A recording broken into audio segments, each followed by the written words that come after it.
To news overseas now, Iran's police chief says anyone thinking of protesting against the government will be dealt with in the same way we deal with the enemy. It comes as Israel's Prime Minister Benjamin Netanyahu addresses the people of Iran on X, urging them to remove the Ayatollah regime and gain their freedom.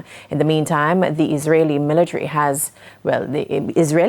says it has launched a new wave of strikes on targets in Tehran, while the UAE says it's responding to a missile threat in Lebanon. Meanwhile, U.S. President Donald Trump says the U.S. has destroyed 10 inactive mine-laying boats after telling Iran not to put out any mines in the Strait of the Hormuz. The White House press secretary confirmed the U.S. Navy has not escorted an oil tanker through the strait after the U.S. Energy Secretary said it had happened in a now-deleted post. And the Primetime News package continues with sports right after this break.